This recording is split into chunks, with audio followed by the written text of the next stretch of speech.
Okay, and then when you want the screen share. Yes, should we stop? I guess that was a bit, try to wait a few moments. Okay. Gotcha. All right, and then let me share my screen. Yes, yeah, welcome to the introduction class. I'm gonna get up here, so I'm gonna share the screen.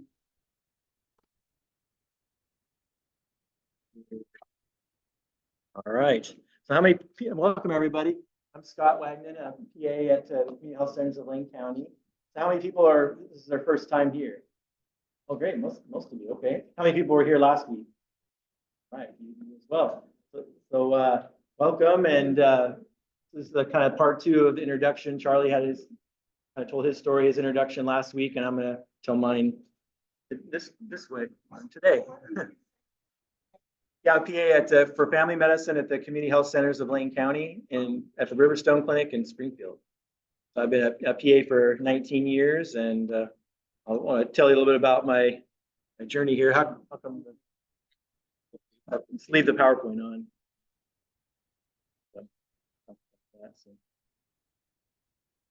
And so I want to kind of give you the journey of how I kind of got into lifestyle medicine. So you're going to learn a lot tonight about lifestyle medicine, and the components of lifestyle medicine, what that is, and how it can benefit your health. And kind of tonight is trying to kind of get inspired, kind of make change is the theme tonight, and kind of finding your why for change. That's going to be the big theme tonight. And after I'm done with the presentation, we'll try to get together and 3 or 4 people in small groups and do a little bit of sharing of why we're where some of the reasons we might want to make some changes, different choices in our diet and lifestyle to improve our health, or whatever your reasons are.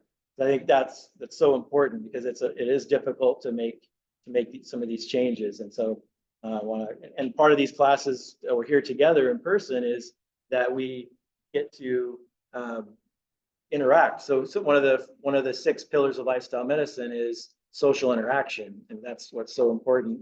So it's you might know what to do to make some changes, but you need the support, and these classes are intended to give you guys all support and a place to, because sometimes out with family and friends, you might be doing something different than what everyone else is doing, and so you need to have that kind of community, that kind of find your tribe, so to speak, of how to make these changes and to do it and be supported long term, and kind of have that accountability too. That's why we have the classes every week, and they're free, and do them online and in person. And then also, if you haven't seen the Eugene Plant-Based Providers website and all the community activities we do, we have walks every month, we have dietitian-led grocery store tours, we have potlucks, we have movie socials that we do during kind of between November and May, when it's kind of more of the rainy season. And then we do the walks in the summer. And so just lots of community activities to be able to kind of get together, more excuses to get together and kind of ask, you can ask questions of us, myself and Charlie and some of the other providers that are Gene Plant-Based Providers, all there to help you. And is everyone familiar with the livelifestylemedicine.com website? I'll be showing a little bit about that tonight, where some of the resources are and stuff. So, but I want to start out just by talking about my story, how I got into this. And so this is a picture of me on the Golden Gate Bridge in San Francisco in 2012. Got a little hard. I can maybe dim the lights a little bit. But so I used to be a professional bicycle racer. I raced in Europe, went to the Olympic trials in '88, was just always a really kind of high performance athlete. But in 2012, I was already an old guy. I'm 55 now, so I was 43 in this picture. And I wasn't racing anymore at this time, but I was still doing a lot of long distance cycling. In fact, in 2012, that year, I rode my bicycle 7,000 miles that year, because I used to do these really endurance challenges. And me and a buddy, we rode from Eugene all the way to San Francisco in 6 days on our bicycles. So we had my parents were the SAG wagon. We just did credit cards, so hotels each all the way down. So we were doing 130 plus miles every day to get, and the 6th day was only 70 miles from Bodega Bay to San Francisco. So that was the short day. So I was doing all these physical challenges, and I've already, I've been, as I mentioned, I've been a physician, we're called physician associates now in the state of Oregon, for 19 years. So at this time, I'd already been practicing for a long time. And one of the benefits of being maybe a curse and a benefit of being a medical provider is you can kind of see your own future, your health future through your patients, because you see how you are, and then you see how your patients are, and how it tracks along with different chronic conditions. And so at this point in time in this picture, even though I was, physically fit, you probably can't tell there, I was actually 46 pounds heavier there than I am now. I was just kind of marbled in everywhere. If I had my shirt off, you could see a little bit of a tummy there and stuff. But despite that, just all that riding on the bicycle, I had high cholesterol, I had high blood pressure. I had pre-diabetes. On my A1C was 6.2%, which is almost diabetes. I had heartburn every day. I had irritable bowel syndrome. And so I didn't really feel like I was that healthy, even though I was physically fit, and wasn't on medications for anything yet. But again, like I mentioned, I'm going to be on blood pressure medicine. I'm going to have diabetes. I'm going to need to be on a statin for my cholesterol, all these things. And so I knew, okay, well, it's not lack of exercise. And I felt like I slept well. I felt like I had good social interaction, not that much stress. And so the other 5 pillars of lifestyle medicine, which we'll talk about, I felt like I was doing pretty well, but obviously I didn't have the food right. And so I thought I knew what good nutrition was. Being a professional athlete, I ate lots of vegetables and fruits and things, but I was still eating some processed food, still eating some fast food, not a lot. But I was eating a fair amount of meat and cheese and just the typical standard American diet. But I would say I was a little bit plant forward even at this time. And so I thought, well, okay, I thought I knew what good nutrition was. I think I need to study academic level nutrition. So I got some graduate level textbooks from Oregon State University and their nutrition program, and started studying that. And then as I kind of delved into nutrition more, I found lifestyle medicine, American College of Lifestyle Medicine, some other things. And I went, okay, the science really points towards a more whole food, plant-based diet. So but I had no interest in becoming vegan. I was kind of like, that was never my plan. I just kind of went, okay, I'm just going to follow the science and just really emphasize whole plant foods, fruits, vegetables, beans, intact whole grains, nuts and seeds, herbs and spices, and really try to limit the animal products, the oils, and the processed foods. But again, I was never intending to do it 100%. I just kind of wanted to move in that direction. So December of this year, of 2012, I made the change. And after a year, I would say I was maybe 80 to 90% plant-based by the end of the first year. But after doing that, after a year, despite only riding 3,000 miles in 2013 instead of 7,000 miles, I lost 46 pounds, dropped my cholesterol 100 points, blood pressure dropped like a rock, irritable bowel went away, heartburn went away, my A1C went from the 6.2 down to 4.7, so I reversed my prediabetes.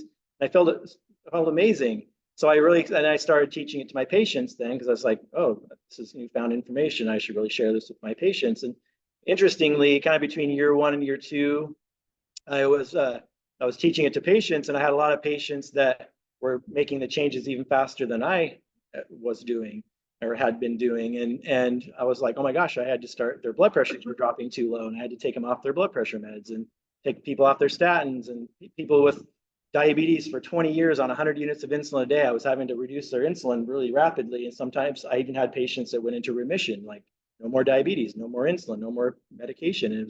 So that really emboldened me to keep teaching, keep learning more, and even make more changes myself. And kind of what I noticed too was between year 1 and year 2, I was kind of starting, my tastes were changing. And so I would go for a burger once in a while, but it was started to be like, it didn't really do that much for me, or I wouldn't feel very good when I ate it. Or I'd still have turkey at Thanksgiving. And I remember like one year it was like, oh, it's still pretty good. I kind of enjoyed that. And then the next year I did it again. It was like, oh, I didn't really care for that. And then I think the third year, then after that, I did it again. It's like, I couldn't even just didn't like the texture. So it was kind of weird because again, it wasn't ever my plan to go vegan and go completely. I said, oh, I got healthy. I achieved my health goals with doing it mostly plant-based, but over time, I just kind of started losing my taste for it. And then when you're eating fruit for dessert all the time, then you eat something like even at Sweet Life that's egg-free, dairy-free, that becomes almost too sweet. It's like, oh, it's so sweet or so salty. So your tastes change over time, at least mine did. And so I kind of became a little bit more, even more plant-based, whole food plant-based over time because my taste changed over time. So I just wanted to kind of share that story with you guys. So let's talk a little bit about, the problem. 669,000 people died from heart disease. This is in 2022, the most update to date from the Centers for Disease Control. Number 2 killers, cancer, not far behind at 607,000. So that's like half, essentially 1 out of 2 of us will die either from cancer or from heart disease. So that's the top 2 main causes of death. And then there's 37 million people with diabetes. And then 11.3% of the US then it has diabetes. And then in 2022, there were 96 million people with pre-diabetes. So essentially half of the United States population has either diabetes or pre-diabetes. So I was, one of the pre-diabetes people. So that's one out of 2 of us. And then heart disease alone costs $219 billion a year, which includes the cost of healthcare services, medicines, lost productivity. And in 2018, the total cost of diagnosed diabetes was $327 billion. That's the American Diabetes Association. And total healthcare costs, $3.4 trillion. US employers spend $900 billion annually on healthcare benefits, and illness-related lost productivity accounts for another $500 billion. So, that's what I see all day, every day. For 19 years, thousands of patients every year is just people with all these chronic diseases, heart disease, diabetes, autoimmune diseases, cancer, dementia, kidney disease. I mean, just you name it. That's what I see all day long. And what I've learned is that 80% of those problems can be prevented or potentially reversed with a healthy enough diet and lifestyle. So, but it's not taught in PA school or medical school, as Charlie talked about last week as well. So any questions, comments about anything so far? Or am I talking too fast? Is this okay? Great questions, comments so far about my story, about the problem with our healthcare, our chronic disease, or our sick care, we call it. So why is health important? Why, if you look up health in the dictionary, you'll find different definitions. And one is like lack of illness is actually one of the definitions of health. It's like, that's not very inspiring, but I like what Sidney Garfield, doctor, he's a founding physician for Kaiser Permanente, says, remember, good health is a way to get more out of your life, more energy, more enjoyment, more potential, more purpose, more life. I like that much better. So that's what you want to think about when you define what is health and why is it important. You love my drawing here. So I created this. It's really artistic. I want to talk a little bit about squaring the curve and what that means. Okay, so on the x-axis down below, we have time. So down in the bottom left corner would be when we're born. And then on the y-axis, we have health. So the higher the health, the better the health, right? So we're born, we have good health when we're born. And as time goes on, we want to maintain our health. And then right here would be death, die along the time frame. So, excuse, it's kind of a morbid conversation here, but just want to show you what this squaring the curve is. You want to maintain health, that at some point along the timeline, we're all 100% mortality. We're all going to die at some point. But you want to die with the same health you had when you were a child. So that's what squaring the curve is. A lot of times I have patients that say, well, Scott, I don't know, I really like what I'm eating. I like my lifestyle. If I die a few years sooner, then so be it. At least I got to live the life I wanted and eat the foods that I wanted to eat. It's like, well, that's a fair statement. Maybe you die right here a little bit sooner with your current lifestyle, but that's not what usually happens. So the normal human frame, if you actually study the human experience for life and death across the history of our species, what's normal actually is you square the curve. You just keep living, you have good health, you're in your 90s, you're 100 years old, you're still working out in the fields, you don't have any dementia, you still are attached with your family, like in the blue zones, for example. You guys have heard of the blue zones. And you're not taking medications, you don't have heart disease, you don't have diabetes, you don't have cancer, just working, you're out there. One night you were out working in the field or having dinner with family, and then you went to bed and then you didn't wake up. That's the heart just stops. We got a time clock, right? And so that's the normal human frame. That's normal. That's the normal human experience it's supposed to be. But that's not what we have in most Western countries. What we have is our health starts to decline.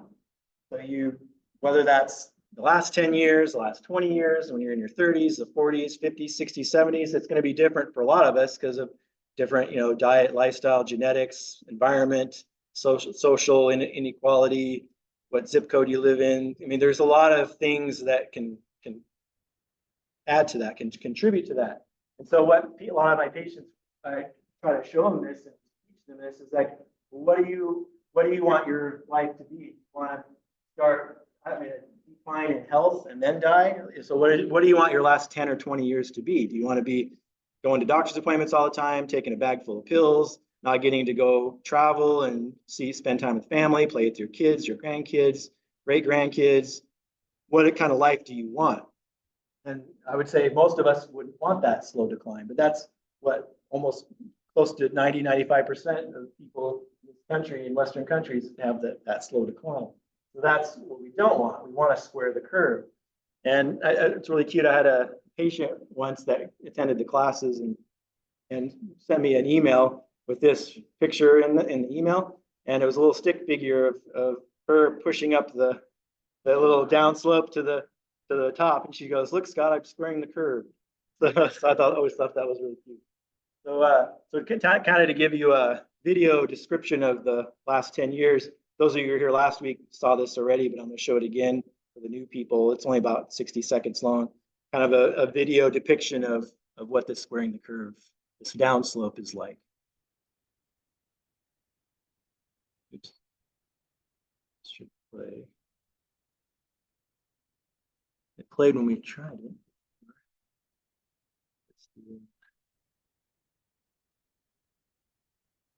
It should be on. But before it was the whole screen. Am I on? Let me go to slideshow again. Current slide. Scott, Yeah. I think that your testimony about your accident when you went in the hospital is a good example. Of what? How I recovered? Yes, and so quickly, and the doctor, the doctor's signing you off because you didn't need him anymore. Oh yeah, well, I was still ride my bike a lot, and about 3 years ago, I was just riding on the bike path home from work, so I commute on the bike for work, and I interaction with, I hit a pedestrian. So it was one of these things, on your right, on your left. I had my bells ringing. One person moved to the right, the other person jumped right in front of me. So the way I crashed at pretty good speed, I broke my femur. And so when I went into the hospital to get it fixed, they had the internal medicine doctors to admit you, as well as the orthopedist, to fix the leg. And they're like, "Oh, you're not on any medications. Your blood work's all perfectly normal. You don't need me." So they left. So I just had the orthopedist, so I had to get it fixed, of course.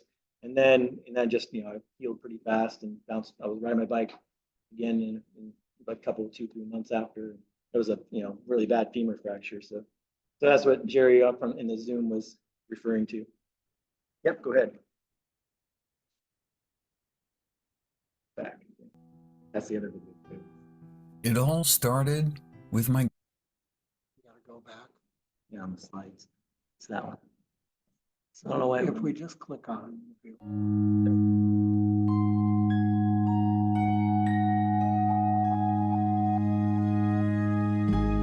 What will your last 10 years look like? Will you be quick enough for a game of tag with your grandchild? Strong enough to embrace every moment?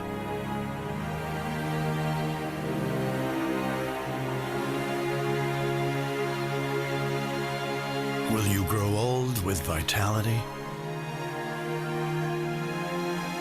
Or get old with disease?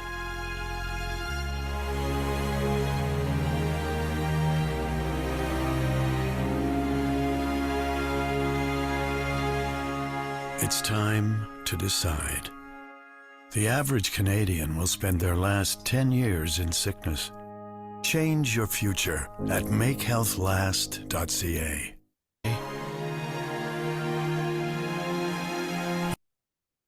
We'll get it more upbeat now. All right. So I'm going to show this next video. It's a cartoon from Dr. Greger. So is everyone familiar with nutritionfacts.org, Dr. Greger? If you're not, we'll be talking more about him in a bit. So this is an 8-minute cartoon. It's a really, really good overview of power of food and kind of all the things coming together. It's a really good summary. And if you really like this video and you want to watch it multiple times because there is so much detail in it and he talks kind of fast, and it's on the class website under the video section. So if you go to also the website tutorial on our homepage, we'll give you a tour of where everything is, but which you can watch anytime. But also if you just want to go to the video section, you can watch this. It's posted there. Let's play this.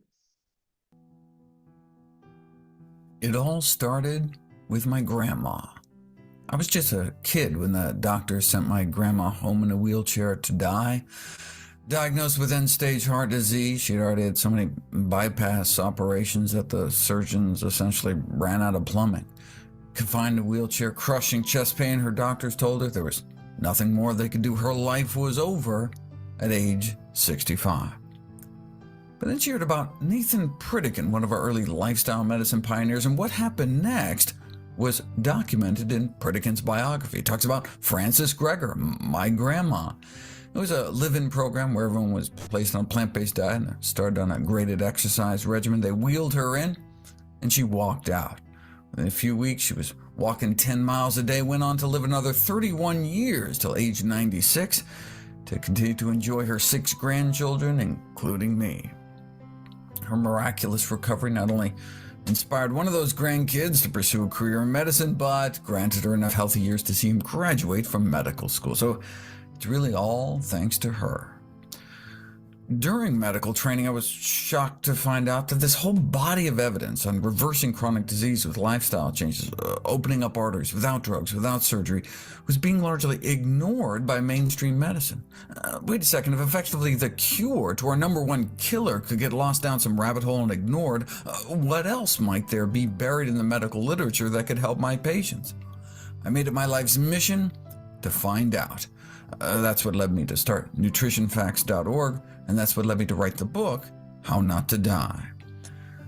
Surveys show people wildly overestimate the power of pills and procedures to keep them healthy. For example, patients believe cholesterol-lowering statin drugs are about 20 times more effective than they actually are in preventing heart attacks. No wonder most people continue to rely on drugs to save them. But our leading killers aren't caused by drug deficiencies. The dirty little secret is that most people surveyed said they would not be willing to take many of these drugs if they knew how little benefit these products actually offered.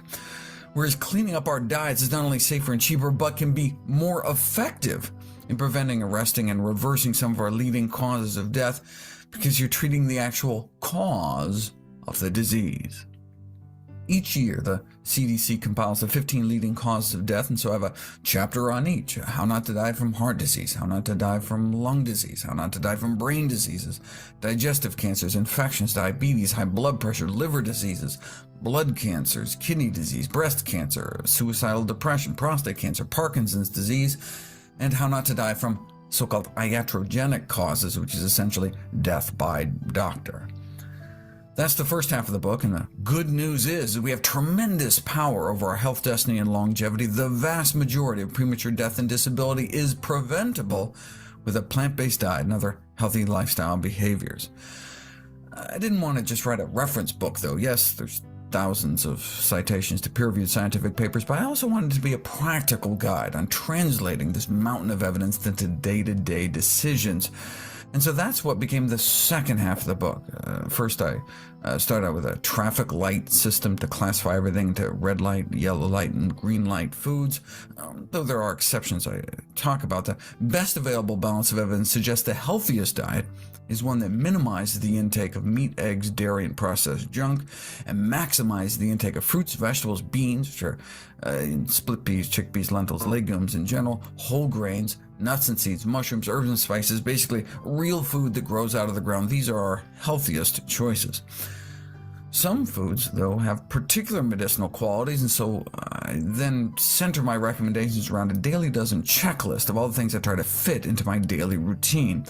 So, for example, I I recommend a quarter teaspoon of the spice turmeric a day, a tablespoon of ground flax seeds, berries every day, greens every day. I talk about the healthiest beverages, the healthiest sweeteners, how much exercise to get. The whole Daily Dozen list with recommended serving sizes is available as free apps for both Android and iPhone. Just search for Dr. Greger's Daily Dozen. There's only one diet that's ever been proven to reverse heart disease in the majority of patients, this plant-based diet. If that's all a plant-based diet could do, reverse the #1 killer of men and women, shouldn't that be the default diet until proven otherwise? And the fact that it can also be effective in treating, arresting, and reversing other leading killers like high blood pressure and type 2 diabetes would seem to make the case for plant-based eating simply overwhelming. Most deaths in the United States are preventable and related to nutrition. According to the most rigorous analysis of risk factors ever published, the Global Burden of Disease study funded by the Bill and Melinda Gates Foundation, the #1 cause of death in the United States is our diet. The #1 cause of disability is our diet, which has now bumped tobacco smoking to #2. Smoking now only kills about 500,000 Americans every year, whereas our diet kills hundreds of thousands more. So obviously, nutrition is the #1 thing taught in medical school, right? The #1 thing your doctor talks to you about at every visit, right? How could there be such a disconnect between the science and the practice of medicine? Doctors have a severe nutrition deficiency in education. Most doctors just never taught about the impact healthy nutrition can have in the course of illness, and so they graduate without this powerful tool in their medical toolbox. There are also institutional barriers such as time constraints and lack of reimbursement. In general, doctors aren't paid for counseling people on how to take better care of themselves. Of course, the drug companies also play a role in influencing medical education and practice. Ask your doctor when's the last time they were taken out to dinner by Big Broccoli. Probably been a while. It's like smoking in the 50s. We already had decades of science linking smoking with lung cancer, but it was largely ignored because smoking was normal. Most doctors smoked. The average per capita cigarette consumption was 4,000 cigarettes a year, meaning the average American smoked a half pack a day. The American Medical Association was reassuring everyone that smoking in moderation was just fine. There was the same disconnect between the science and public policy. It took more than 25 years and 7,000 studies before the first Surgeon General report against smoking came out in the 60s. You'd think maybe after the first 6,000 studies, they could have given people a little heads up or something. Powerful industry. And today's meat, sugar, dairy, salt, egg, and processed food industries are using the same tobacco industry tactics to try to twist the science and confuse the public until the system changes. We have to take personal responsibility for our own health, for our family's health. We can't wait until society catches up to the science again, because it's a matter of life and death. There, All right. Well, any questions, comments about anything in there? Yeah, go ahead. Yeah, I mean, I could talk a long time about eggs. It's just kind of like, whenever we say is a particular food healthy or not healthy, it's always going to be compared to what, right? So an egg is healthy compared to bacon.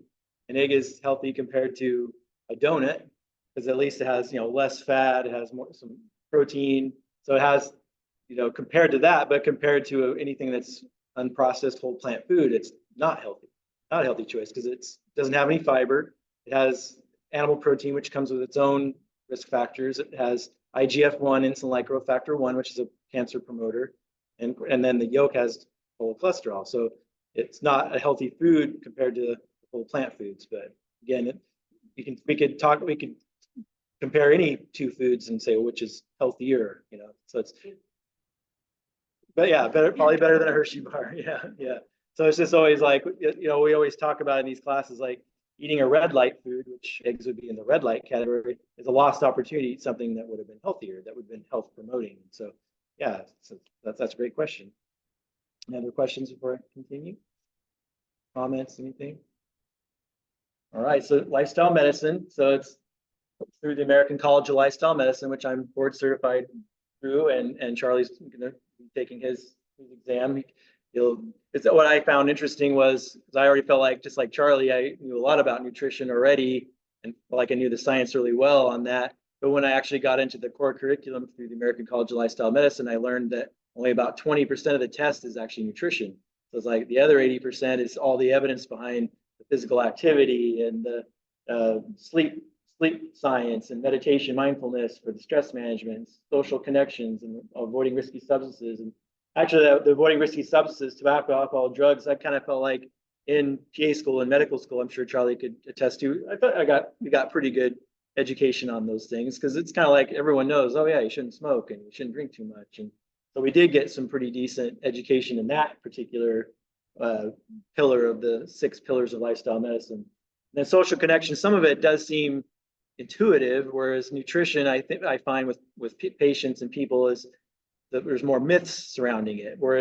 But I think what was really interesting about the other ones, the stress management and social connections and sleep and physical activity, it was kind of seeing actually the actual studies that support the evidence, like, okay, how much risk reduction do you get in different chronic disease conditions with it, and what's good sleep hygiene really mean, and what's the, there's quality of sleep versus quantity of sleep and all that. And we actually have a class later on that's just all about sleep health. So we'll cover a lot of these other pillars in the other classes, and not just with me and Charlie. We have other speakers through Eugene Plant-Based Providers that will cover some of these other ones. But I just wanted to show you what that is. And the actual definition of lifestyle medicine is the evidence-based use of therapeutic lifestyle approaches to prevent, treat, and oftentimes reverse chronic disease.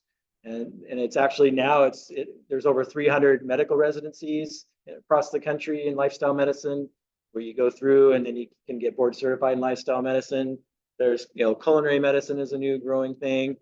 Just in the last couple of weeks, there's now a seat. The lifestyle medicine as a specialty now has a seat at the American Medical Association. And actually the actual president of the American Medical Association, which is the largest, most powerful medical group, basically overseeing all physicians throughout the whole entire country, is actually board certified in lifestyle medicine. So it's a really growing field. It's really cutting edge, and I've seen it come a long ways over the last 12 years. So that's lifestyle medicine. I want to show another Dr. Greger video that talks a little bit about lifestyle medicine. Though I was trained as a general practitioner, my chosen specialty is lifestyle medicine. Yes, most of the reasons people go to see their doctors is for diseases that could have been prevented, but lifestyle medicine is not just about preventing chronic diseases, but also about treating them. And not just treating the disease, it's treating the causes of disease. If people just did 4 simple things: not smoking, exercising half-hour a day, eating a diet that emphasizes whole plant foods, and not becoming obese, that may prevent most cases of diabetes and heart attacks, half of strokes, and a third of cancers. Even modest changes may be more effective in reducing cardiovascular disease, high blood pressure, heart failure, stroke, cancer, diabetes, and all-cause mortality than almost any other medical intervention. The key differences between conventional medicine and lifestyle medicine is, instead of just treating risk factors, we treat the underlying causes of disease, as described in this landmark editorial. See, typically doctors treat risk factors for disease, such as giving a lifetime's worth of medications to lower high blood pressure, elevated blood sugar, high cholesterol. But think about it. High blood pressure is just a symptom of diseased dysfunctional arteries. Yes, you can artificially lower blood pressure with drugs, but that's not treating the underlying cause, which often comes down to things like diet and exercise, the penicillin of lifestyle medicine. Disregarding the underlying cause and treating only risk factors is somewhat like mopping up the floor around an overflowing sink instead of just turning off the faucet, which is why medications usually have to be taken for a lifetime. If a floor is flooded as a result of a dripping tap, it is of little use to mop up around the floor unless the tap is turned off. The water from the tap represents the cost of disease, the flooded floor, the diseases filling up our hospital beds. Yet medical students learn far more about methods of floor mopping than about turning off taps, and doctors who are specialists in mops and brushes can earn infinitely more money than those dedicated to shutting off taps. And the drug companies are more than happy to sell rolls of paper towel so patients can buy a new roll every day for the rest of their lives. Paraphrasing Ogden and Nash, modern medicine is making great progress, but just headed in the wrong direction. Preventive medicine is, frankly, bad for business. When the underlying lifestyle causes are addressed, patients often are able to stop taking medication or avoid surgery. We spend billions cracking people's chests open, but only rarely does it actually prolong anyone's life. In contrast, how about wiping out at least 90% of heart disease? Think about it. Heart disease accounts for more premature deaths than any other illness and is almost completely preventable simply by changing diet and lifestyle. And those same changes can prevent or reverse many other chronic diseases as well, the same dietary changes. So why don't more doctors do it? Well, one reason is doctors don't get paid to do it. Right? For no one profits from lifestyle medicine, so it's not part of medical education or practice. Presently, physicians lack training and financial incentives, so they continue to do what they know how to do, prescribe medication and perform surgery. After Dean Ornish proved you could reverse our #1 cause of death, heart disease, open up arteries without drugs, without surgery, just with a plant-based diet and other healthy lifestyle changes, he thought that his studies would have a meaningful effect on the practice of mainstream cardiology. After all, a cure for our #1 killer? But he admits he was mistaken. Physician reimbursement, he realized, is a much more powerful determinant of medical practice than research. Reimbursement more than research. Salary over science. Wealth versus health. Not a very flattering portrayal of the healing profession, but hey, if doctors won't do it without getting paid, let's get them paid. So, Dr. Ornish went to Washington, arguing that, look, if we train and pay for doctors to learn how to help patients address the real causes of disease with lifestyle medicine, not just treat disease risk factors, we could save trillions, and that's just talking heart disease, diabetes, prostate, and breast cancer. The Take Back Your Health Act was introduced in the U.S. Senate to induce doctors to learn and practice lifestyle medicine, not only because it works better, but here's the critical factor: physicians will be paid to do it.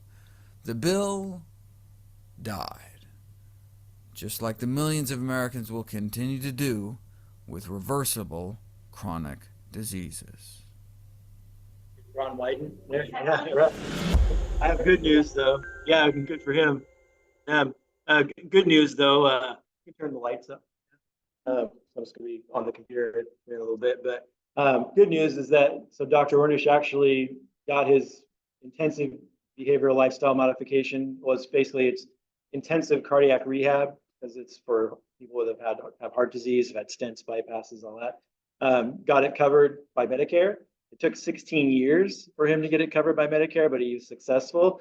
And I've seen him speak in person at a lot of different conferences, and he told a really interesting story that kind of ties together some of the politics and stuff that we've kind of been the theme here recently.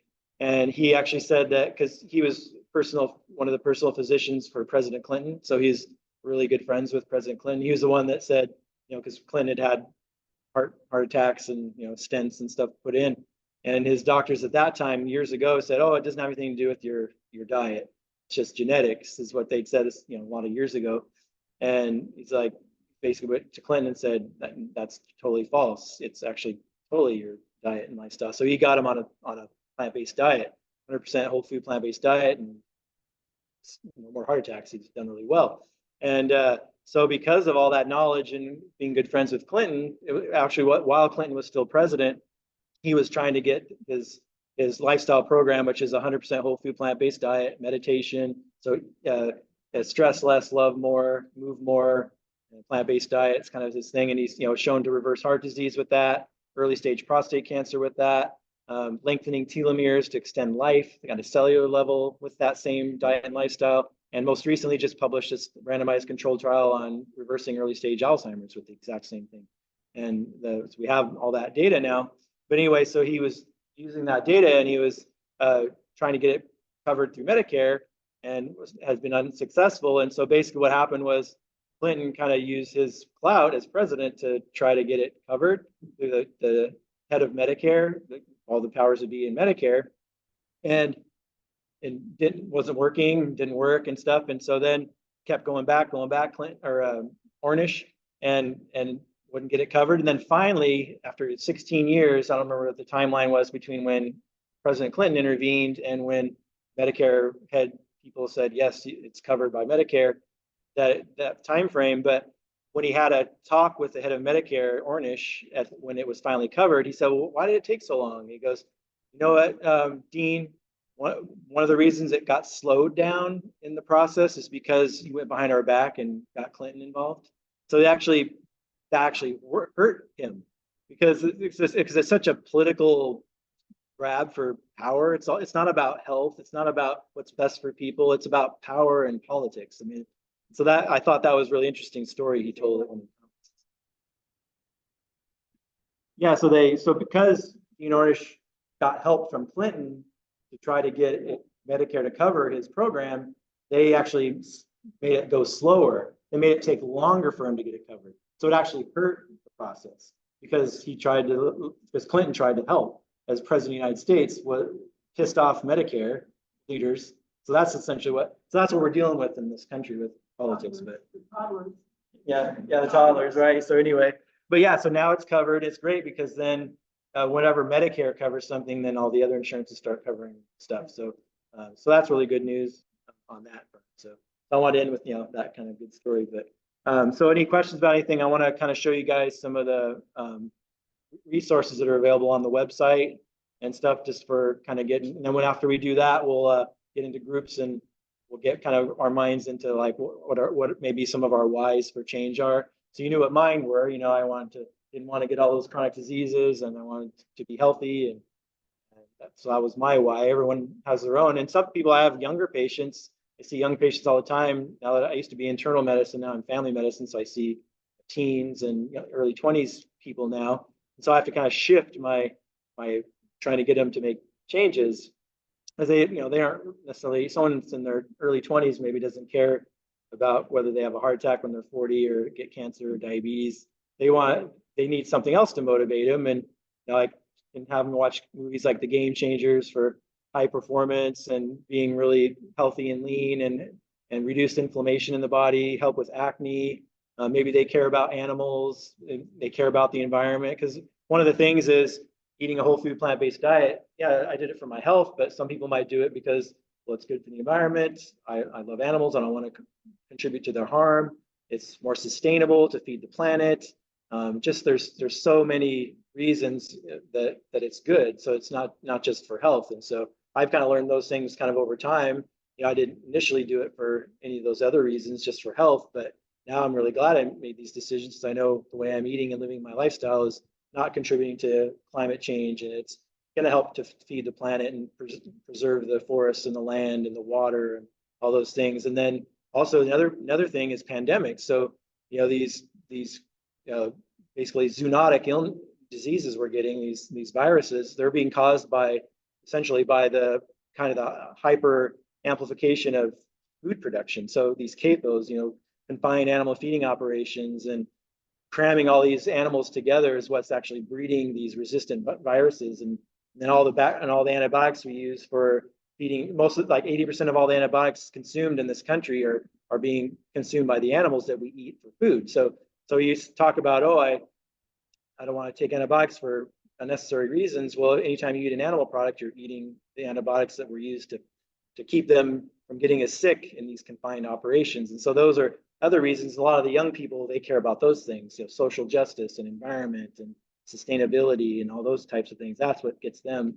And maybe they have healthy skin and looking better and things like that, or even things like constipation. I get young people all the time with such bad constipation, and I get them on a plant-based diet. And oh my gosh, I got one patient that his wife was doing it for health reasons, and her husband was just kind of going along for the ride because his wife was doing all the cooking. And she came to me and said, "Oh my God, he didn't care about any of the health reasons. He just wanted to eat what he wanted to eat. But because I'm cooking plant-based, he's eating what I'm eating, And she said that ever since he was a kid, as long as he could remember, he's always had bad constipation. He had hemorrhoids and anal fissures and diverticulitis, and had to have his appendix out and varicose veins and all the things that go with high bowel pressure because you're constipated, not moving stuff through. And ever since he went plant-based, he poops soft poops every day. And he's so happy. It's like, I've never had such good poops my whole life. And it's like, so thank you, but it was only, he didn't care about the other stuff. He just, oh, this is what a nice side effect. Or guys that don't have erectile dysfunction anymore. Like, I tried to sell it to guys like, oh, because we want to reverse your diabetes or not have another heart attack. And then later they told me, Scott, why didn't you tell me I wouldn't need my Viagra anymore? It's like, oh, sorry, yeah, you might not need your Viagra anymore, because you should have led with that. You should have said that might be what happens. And I care more about that than versus the diabetes or whatever. Anyway, all right. So any other questions, comments before I jump in? Yeah.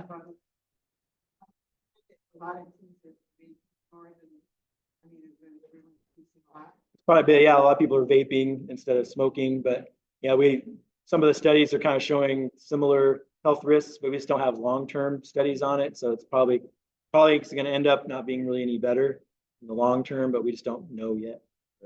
So I try to discourage them from doing that as well.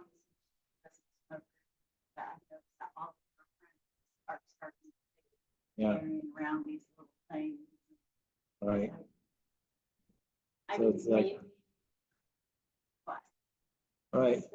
That's still, yeah. So whether it's in the short term, it looks like it might be a little bit better, but we just don't have the long-term data. But yeah, let me get down here. I'll show you. So, well, a couple things I'm going to show you because they're on the website in video or in PDF format.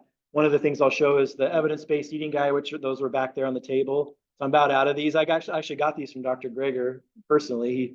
When he first came out with these, he offered a case of them to any medical provider that's doing lifestyle medicine. So I emailed him and sent me a whole case. And so I'm just finally about out of those. But the electronic version is on the class website. I'll show you in a second. And then this is one of my favorites. It's through the Plantrition Project.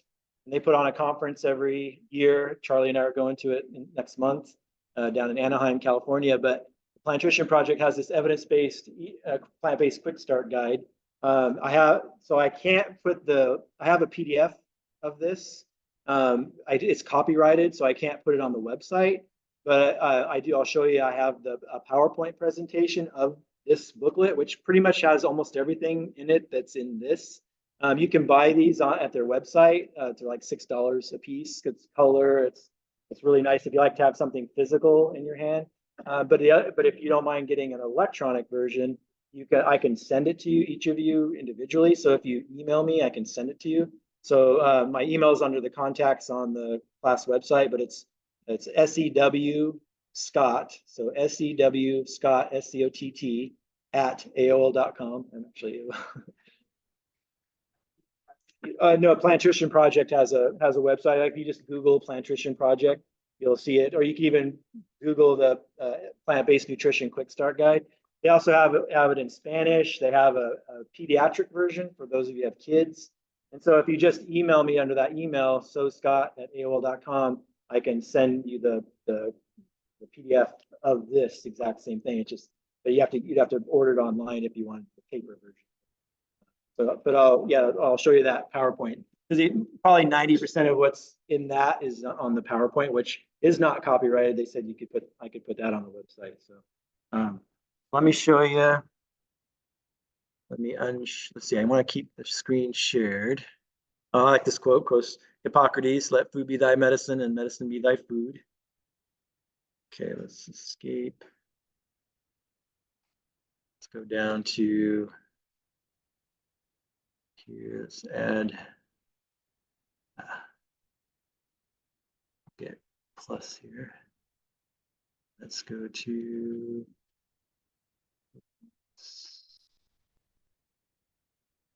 Thought you had it on here. Okay, I guess I gotta type it in here. There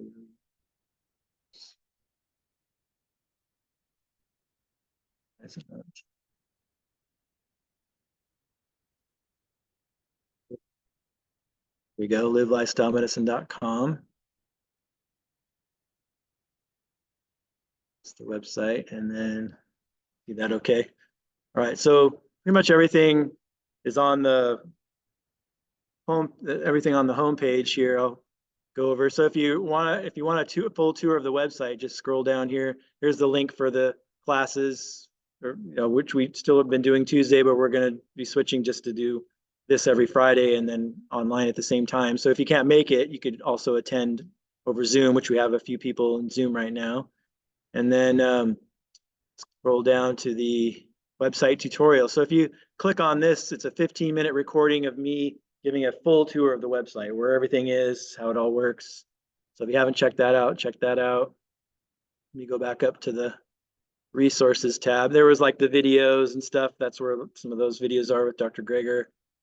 So let's click on resources.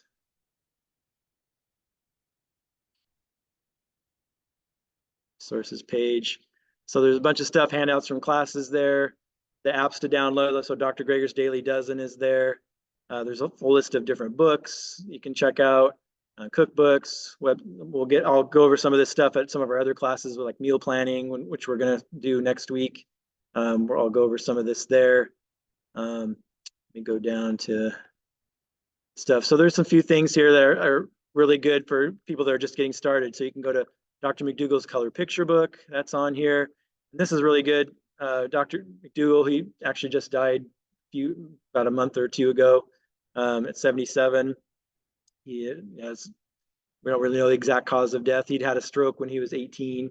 And so and Charlie and I knew him really well. And he basically just died in his sleep, one of those natural kind of things. But we don't know if maybe he had another stroke or not, because he had a bleeding kind of a stroke when he was 18. It was a lacunar stroke is what he had. But also when his house burned down in the Santa Rosa fires, when that was several 8 or 9 years ago or something like that.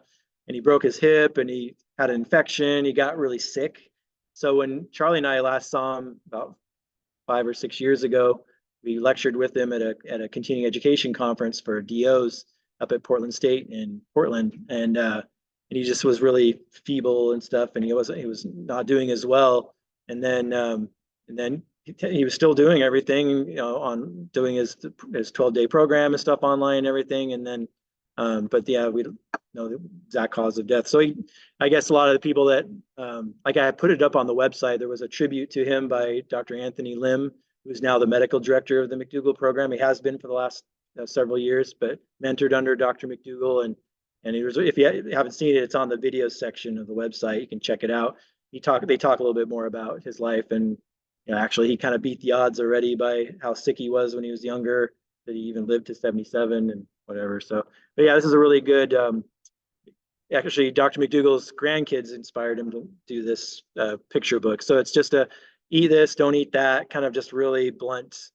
Dr. McDougall didn't beat around the bush. He was eat this, don't eat that. He calls it food poisoning. So you can check that out.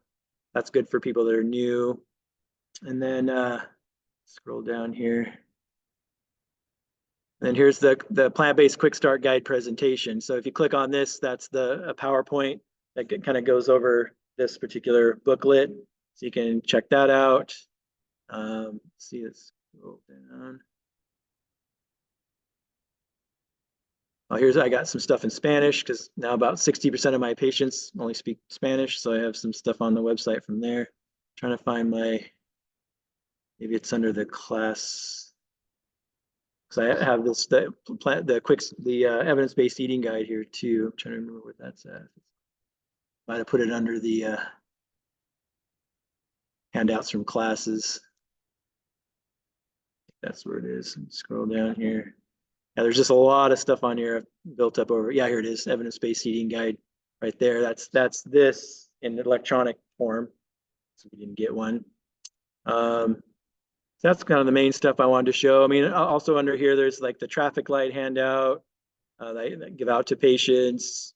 There's just, something, when you have time, just kind of start going through. There's a lot of resources here, and we refer to them in class a lot because it's easier, especially when you're doing online classes, than to just refer people to the actual website where everything's stored, and all the classes. We record all the classes every week, and they're all archived under the class archives. You check that out. But I won't, go into more detail on it now because you guys can watch the tutorial.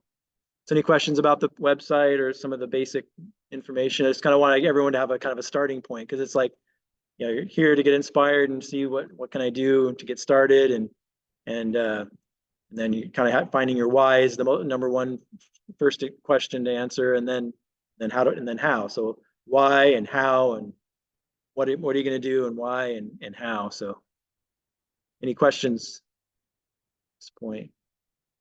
Has anybody been surprised about anything so far that you didn't know about nutrition, or have any questions related to nutrition that is kind of like burning on your mind right now you want me to answer? Yeah, there's a good article on a whole article on tips on how to travel eating a plant-based diet. So yeah, there's just a lot of good stuff on there. Holiday recipes, there's like cooking tips, like Dr. McDougall's wife Mary. I have some things on there from her because she's been cooking plant-based since the 70s. So she actually is more or less the inventor of whole food plant-based cooking because it was so new. And like I have a whole class that I'll do on pioneers in lifestyle medicine, and I actually go over Dr. McDougall's mentors. That's how long back it goes, like with Dr. Pritikin, or not, he wasn't a doctor, but Nathan Pritikin, Dr. Greger talked about in the other video. Those were the mentors for Dr. McDougall, and McDougall's my mentor. And so when I did that presentation last year, of course McDougall was still around, but yeah, you'll see how the difference was the other pioneers in lifestyle medicine didn't have a Mary McDougall. Like Dr. McDougall always says, they were smarter than me. They were more prophetic than me. They were brilliant people. What I have over them is I have Mary, and they didn't have that kind of person to help support him because he doesn't know how to cook, and he doesn't know anything about food. Just like I don't feel like Charlie and I can speak for him. I think I don't consider myself an expert in food or even very good at cooking. I just know a lot about nutrition and the science, but I have a wife that cooks, and Charlie has Christine that does most of the cooking, and I can cook a little bit, but I wouldn't be able to do it without the support, and just like Dr. McDougall. And so she invented, so many plant-based recipes and stuff. And on their website, drmcdougall.com, they have a lot of great stuff there too. It's free recipes and stuff. Okay, so let me stop sharing.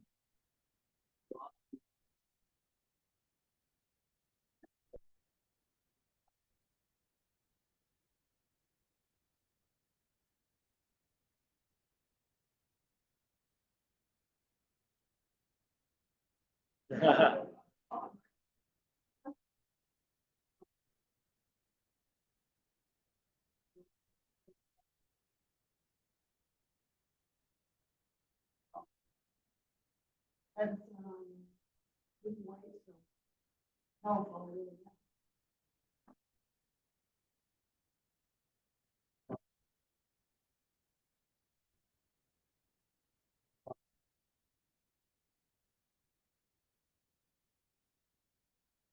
Because I've taken PCRM classes outside Yeah. of Portland, and Oh, yeah. there's someone that taught the cooking classes. Yeah. And stuff. So that was my first. Yeah. So I know how and why and all that, but it's just to be around others. Yeah. Re-energize. PCRM, Physicians Committee for Responsible Medicine, The PCRM.org. doctor that started has written.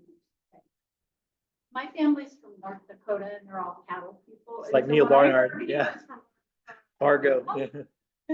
Yeah, Dr. Neil Barnard is the president for Physicians Committee for Responsible Medicine. He grew up in Fargo, North Dakota. Well, what I'd recommend doing is some of the people that have either been on a more plant-based diet or taken some classes before, maybe being like maybe a little bit of a leader in each of the little groups, maybe get into groups of maybe 4, and just you can kind of randomly choose. It'd be good to maybe have someone or person or 2 in your group that you haven't met. That's kind of the point. I know it gets us out of our comfort zone a little bit. I'm even that way myself, and so, but I think it's good. We have had so much feedback we've done these classes before. We were doing them at the YMCA at the beginning of this year, and the feedback we got from after the classes, some of the most favorite parts were when we got into the small groups, even though it's a little bit uncomfortable for a lot of people. But that was always like the highlight, because I think when we, you can hear the science and you can hear some stories, but we're a species of, we love community. We love, that's why like group visits are so new thing now. So important. Like when you're sitting around a group of people that all have diabetes and they talk together, just like people, alcoholism and drug addiction and stuff like that, the common goals, common struggles. And then what you might not be struggling with, someone else might be, but then the other person gets benefit from hearing what your struggles are, what your successes are, how it worked for you, because you're all the experts of your own life. I don't know.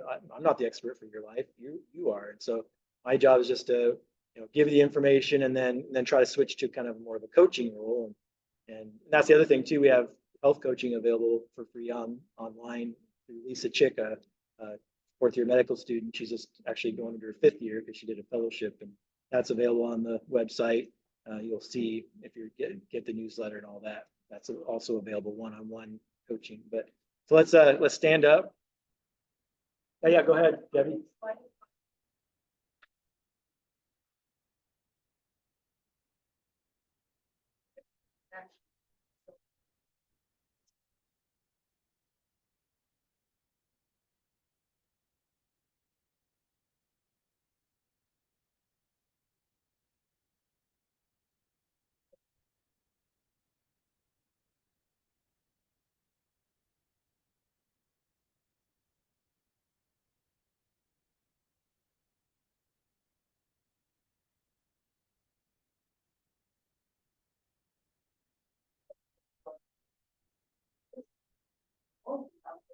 Yeah.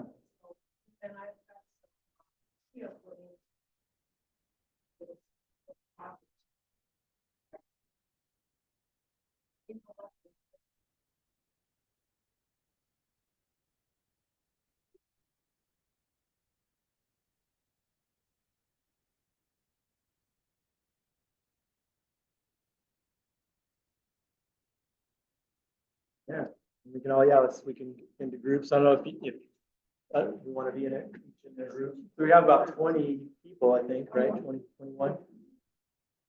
It's kind of go towards one of us, I guess. Go back. I'll go with you.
And I spent a lot of time in from them, but I always told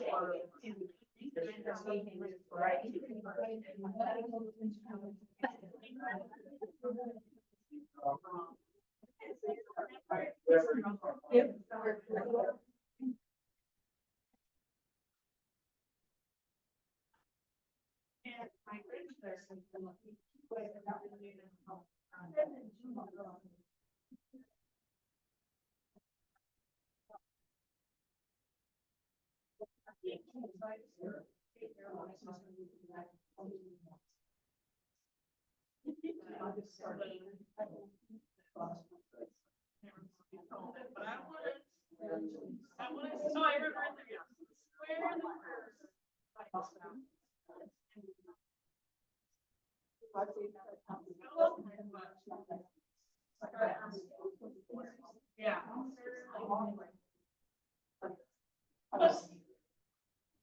Start yourself like going on and on.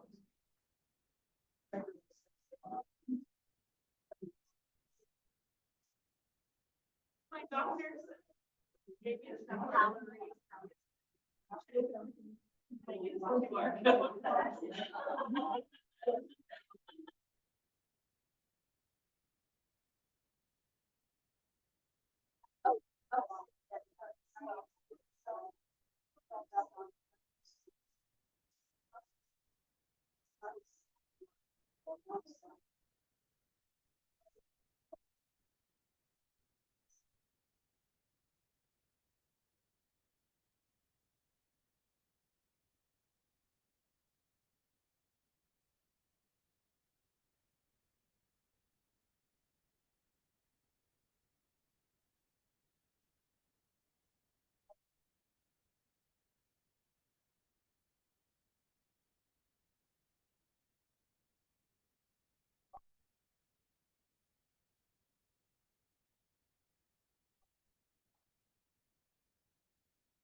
So I started probably 3 years ago, I think it was, and you're probably thinking I'm a slow learner. But I had a lot of challenges with my folks and stuff, I had to take care of them. And my dad just passed away, he's 99.9, but everything had to be fried bacon grease, and he ate all the wrong, he ate sad diet, but he ate a lot of vegetables and fruit too. So anyway, it's hard to cook 2 different meals at home now, so I did the best I could. And so I'm trying to get back in with her repair and work on it. And I do feel really good when I eat what I'm supposed to eat, and I really do. But the recipes, but basically learning some of these different words, like, what do we call that soybean sauce and all those things? These, like, I can't tell you. The different lingo that they talk, what is soybean sauce called, and tofu, all this kind of stuff. I don't know what it is, I have to look it all up on my phone. Yeah. You need to have it sharp. Sorba noodles is fucking. I'm a farmer, so I have to know what stuff. And so that's hard for me to learn. Then when I do make it, I've made a couple of things that are really good for salad dressings. Other things are not so good. A big long learning curve of how to make a good salad dressing. And I don't look at it as I'm not going to be able to eat steak and hamburger in my barbecue anymore. I look at it as, okay, what can I make that will taste really good with what I can eat? But I don't know all these things. But the soybeans and stuff, the finally, I don't know, they got all these different names that I'm not used to. And they have the name recipes. Thanks. And I don't know what they are. Like I said, I gotta look them all up.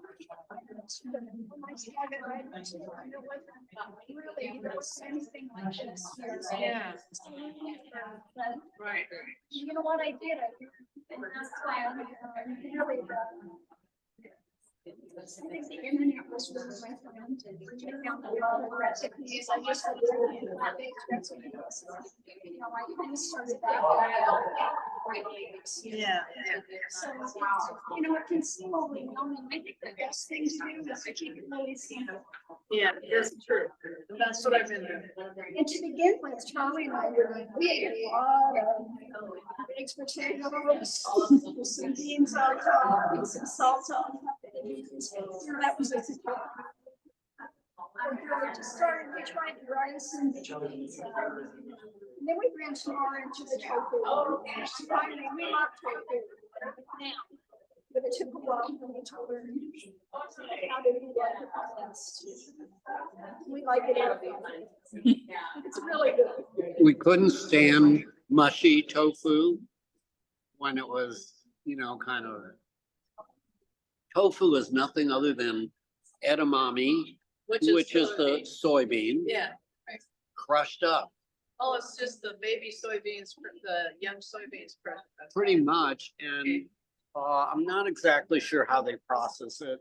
It's minimally processed and then put together, sort of like refried beans without the lard and stuff.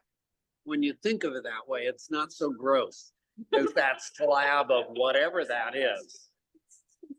Like filthy, Yeah. and that's great for us. You know, like that. And then there's this. And there's extra. Okay. We buy the extra. Okay.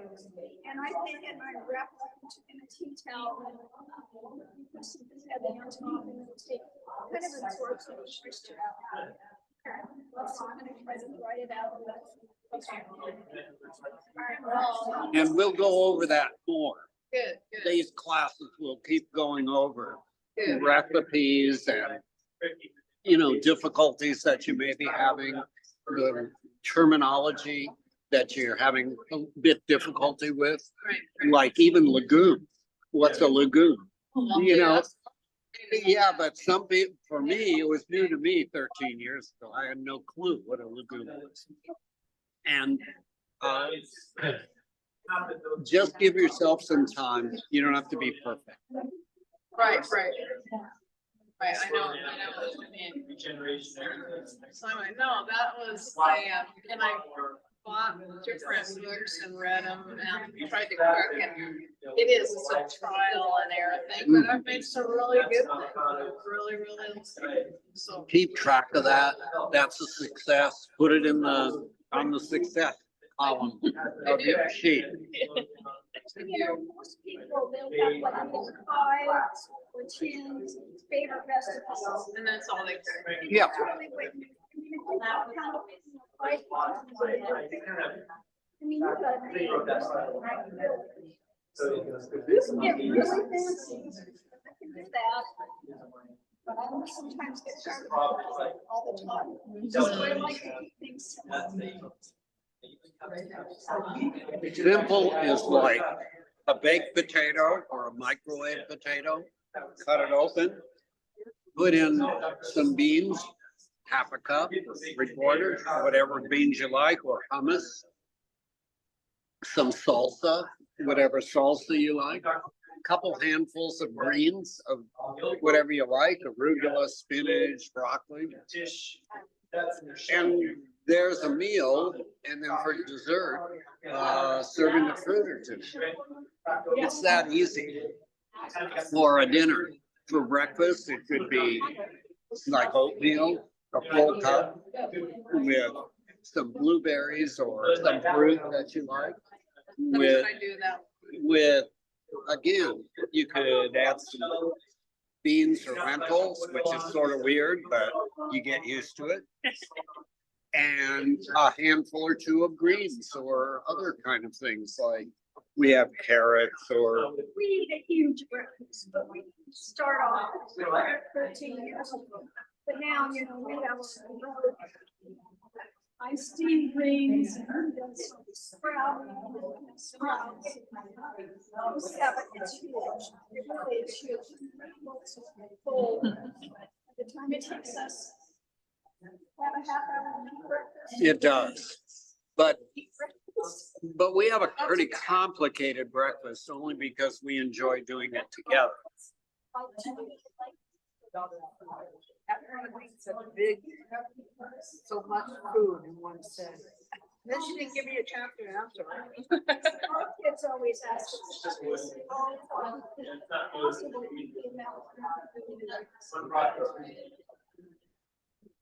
It's funny, she's gonna come here. Before I did. But she was not. So your doctor recommended that you come here, Yeah. or here? Yeah.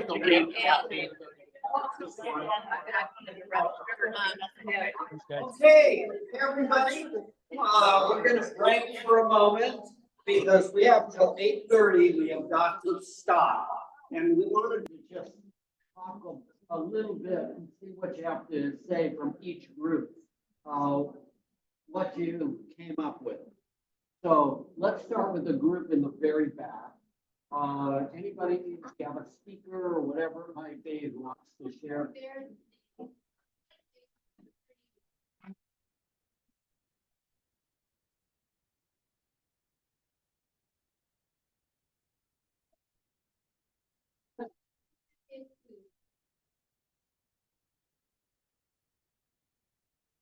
Were you surprised?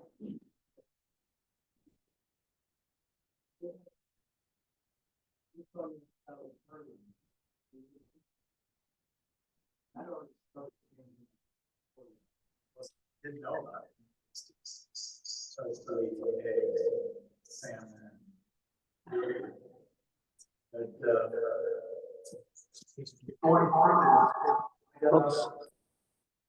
But,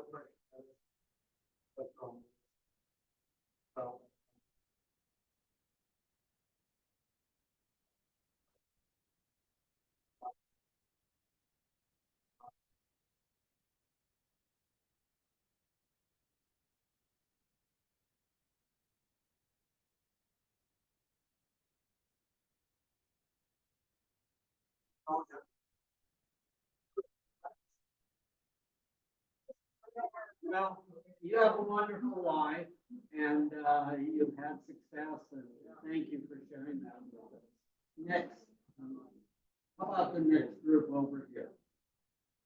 Anybody care to share? Sure. So essentially, my doctor was.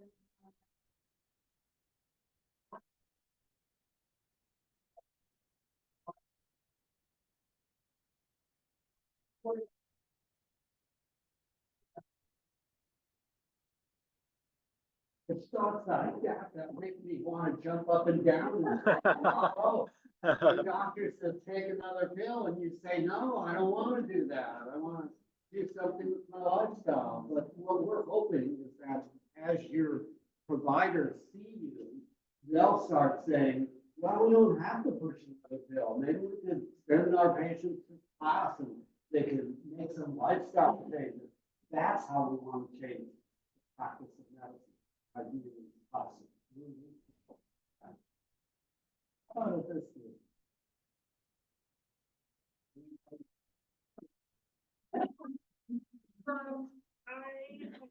My doctor, I was on the script that I'm pretty anxious right and I'm always kind of feel like something wrong. Yeah. And so I wanted to treat my body a little differently. We did find out that I had a fatty liver after I went to the doctor. And I was embarrassed and shocked and so cool and scared to have this. And she's like, to be honest, you wouldn't know about everything. And she gave me a flyer and was like, you're gonna be okay. And you want to do it to better your life? Do that. So I'm doing that. I'm here to just have a healthier body, my mental and my body. Great. Anybody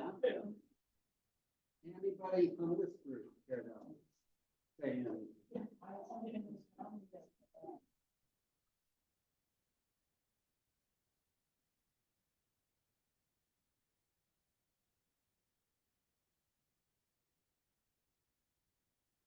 We ate a fair amount of plant-based when we started, and for my wife's sake, we had a very strong heart disease family. It's been 13 years with no evidence.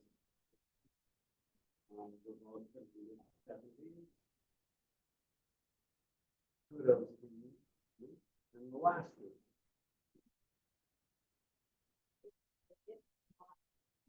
It all started, I was diagnosed with breast cancer. And I was lucky because it was caught early. But also, I lived in the Portland area, and my oncologist nurse is a Keep for Life teacher for PCRM. And we were just talking one day, and I said, I don't even really enjoy meat. I only like it when it's smothered in sauce and chicken fried. I don't enjoy it. She just tried out eating it. You would have thought that my family had joined a cult. Yeah. And, but that's how it started. And I haven't been totally based. I've been totally vegetarian. I've not eaten meat in almost 11 years. Meat or fish or any of that. But I'm mostly plant-based, and I know I need to just take that final. My biggest drawback is I hate cooking. I have always hated cooking. I now live alone, and I don't want to cook. It's just, so that's where I started. You also just talked about backing off a little bit, making a choice. You're talking about coffee with cream, just backing off a little bit because thinking about drinking it black is too much. So just back to cream off a little bit till you're okay. What it takes to get into this place. Is anyone confused about the difference between vegan and whole food plant-based? Is anyone confused about the difference? Yeah, so when someone says vegan or even vegetarian, so if someone's, there's lacto vegetarian and pescatarian, and so there's different levels of what you eat or you don't eat, but vegan, vegetarian, those descriptors really just tell somebody what you don't eat. So vegans don't eat any animal products, so no meat, no dairy, nothing that comes from an animal, but it doesn't really tell you what they are eating. So a whole food plant-based diet, for the American College of Lifestyle Medicine, it's, you could say it if you're 80, 90, 95% whole food plant-based, you could say you're on a plant-based diet, because you might still eat some animal products on a whole food plant-based diet by definition. But if you say you're on 100% whole food plant-based diet, then you're essentially are vegan because you're not eating any animal products, but you're also on a whole food plant-based diet, where you are on that spectrum, you're also avoiding processed food. So, Oreo cookies are vegan, French fries are vegan, there's Possible burgers and all kinds of expensive processed vegan junk food, right? Those things aren't healthy at all. So. Yeah. Oh yeah, but Del Souffre, yeah, from Forks Over Knives, yeah. He was a vegan, but he weighed more. Del Souffre, SROUFE, I think it is. But junk food. So yeah, I mean, whether you give up animal products 100% or not, that's your choice. But we try to stress people to get whole food, plant-based foods that are whole and unprocessed. That's kind of the goal. And so whatever percent you do it, that's your choice. I always think of it as a spectrum. Standard American diet's over here, it's the worst, and then or carnivore diet, I would probably put even worse than standard American diet. But then over here is 100% whole food plant-based diet. Again, the only diet that's ever been shown to reverse heart disease. This end of the spectrum. So where it's your own health, your body, your decision, your health problems, your goals, wherever you are. I was probably over here somewhere, and then I went this way. And so you move in that direction until you achieve your health goals, and then just go on the path and see what happens. No, I did this by myself. I did it by myself for the first 3 years. Struggled through trying to cook recipes and things, and then after 3, I was trying to get my wife to watch Forks Over Knives because that was one of the movies that inspired me. But she wasn't interested because she'd been on tons of diets and everything. Oh no, it's just your next fad. I had her on a low carb diet years ago too because I was in the same boat. Just not educated on nutrition, but just reading a book and just doing whatever. And then so anyway, then finally she came on board and she ended up losing 80 pounds on it. She's still not at her weight goals, but she's still eating plant-based. That was my biggest thing. I'm not very.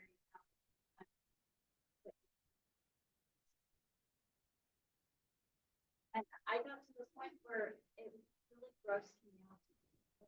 Touch it a bit. So I just said, I'm sorry, but I'm not cooking. And I swear that's not why I'm. Maybe. That's why it's worse because you're lucked out. Yeah. We love spending time with you, Scott. Thank you so much. You coming back next week, and those online, welcome, and we'll try Thank you, to guys. get some microphones the next time. Oh, yeah, Pastor To Graham. help. So next week's gonna be field preparation and planning, and then you can always find the class schedules on the homepage of EugenePlantBasedProviders.com. That's where the schedule is. What's that? Yeah, it'll be same time every Friday, 7 o'clock every Friday, yeah.